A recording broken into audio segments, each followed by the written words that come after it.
Le message est clair, le peuple n'y croit plus.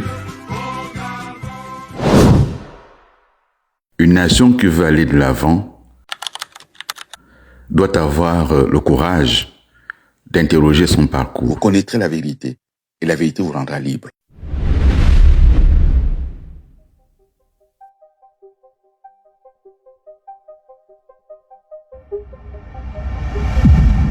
Ma nomination comme conseiller politique et porte-parole de la présidente de la République intervient donc en mars 2012. Je n'avais jamais travaillé au cabinet d'Ali Bongo, je n'avais jamais travaillé à la présidence de la République non plus. Évidemment, cette nomination ne fait pas que des heureux. Il y a ceux qui, à Makokou, s'étaient réjouis de ma défaite, qui le vivent très mal. Il y a ceux qui m'avaient abandonné, qui également se retrouvent à se poser des questions. Et puis il y a un certain nombre d'élites autour du ministre Issa Zengonde qui lui disent bah oui, mais là le président vient de réhabiliter ton adversaire. Naturellement, je dois dire que mes relations avec Emmanuel Issa Zengonde ont toujours été courtoises. Elles ont même été à un moment donné amicales vers la fin. Et donc nous avons toujours su travailler et nous avons travaillé pour l'intérêt de la province et pour l'intérêt du président de la République.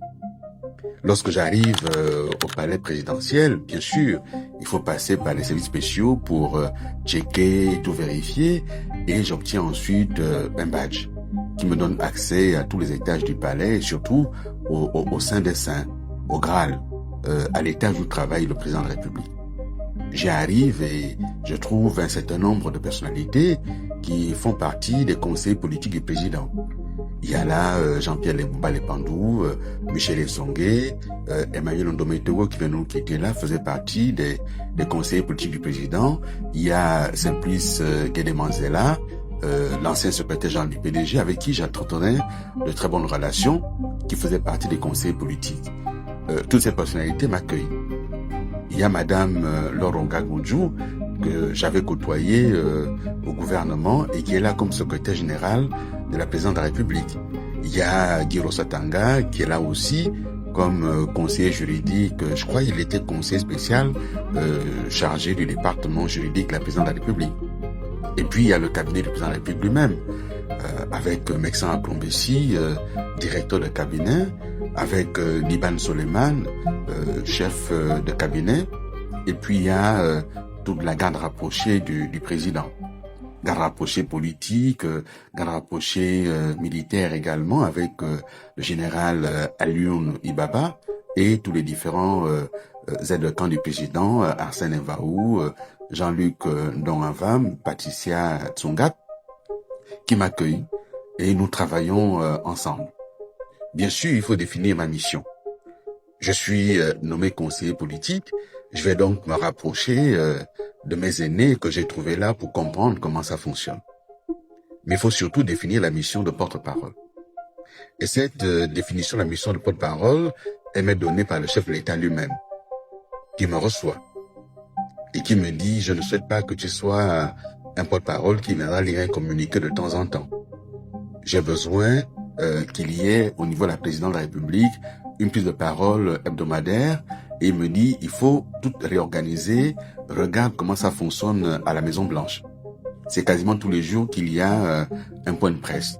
Il va falloir t'y mettre et pour cela tu devras t'intéresser à tout. Tu vas travailler avec le chef de cabinet, avec le directeur de cabinet, avec toute la structure de communication. À ce moment-là, il y a au niveau du palais une coordination de la communication présidentielle qu'on appelait le COCOM, qui tenait des réunions régulières avec un certain nombre de patrons de presse, avec un certain nombre de directeurs généraux pour coordonner la communication présidentielle. Il se trouve qu'il y a aussi des prestataires qui sont sous contrat avec la présidence, généralement des Français ou des Africains. Ils sont très nombreux, qui participent à la communication présidentielle. Certains pour l'audiovisuel, d'autres pour la presse écrite, d'autres pour rédiger des discours, d'autres pour rédiger des notes. Ils sont nombreux. Et au milieu de tout ceci, il y a quelques jeunes, tels Igor Simard, qui fait partie de ce qu'on appelait à l'époque la crèche, avec Gabriel Tougou et quelques autres. Et donc là, je découvre un univers.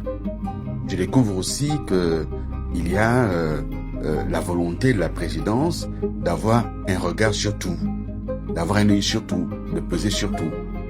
Et le président m'implique de plus en plus dans les audiences, dans les réunions qu'il organise, les conseils de cabinet. Et il me dit, il faut que tu sois toujours présent parce que tu dois pouvoir prendre des notes pour pouvoir bien expliquer aux populations ce qui se passe. Les seuls domaines où je n'interviens pas aussitôt, et je ne ferai d'ailleurs pas d'intervention particulière dans ces domaines-là, c'est le domaine de la sécurité. Les conseils de sécurité, je n'y participe pas. C'est aussi le domaine de la justice.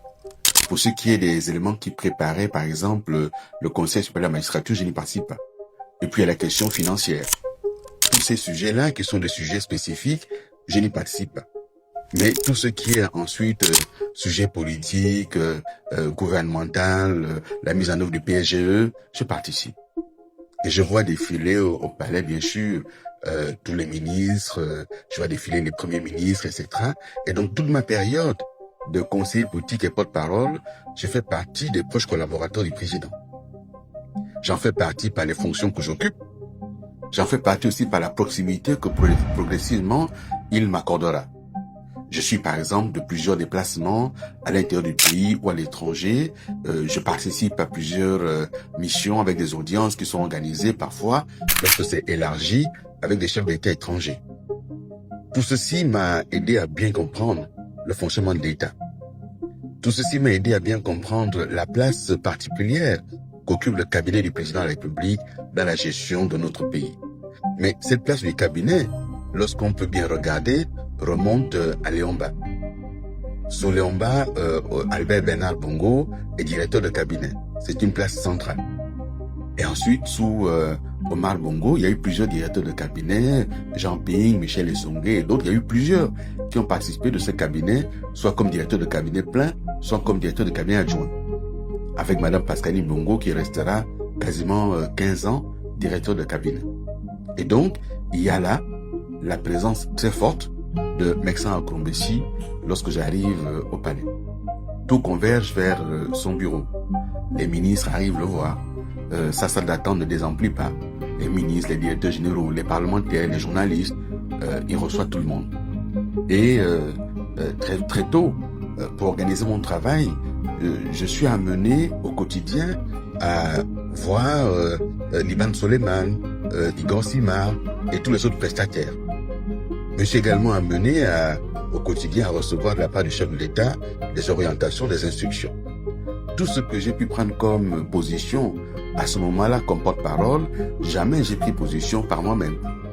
Bien sûr, il est arrivé que j'emploie des mots qui me sont propres, ma manière peut-être de m'exprimer, mais tout ce que j'ai dit à ce moment-là, je l'ai dit sur instruction directe du chef de l'État. Nous lutterons pour toi toute notre vie. Nous lutterons pour toi toute notre vie.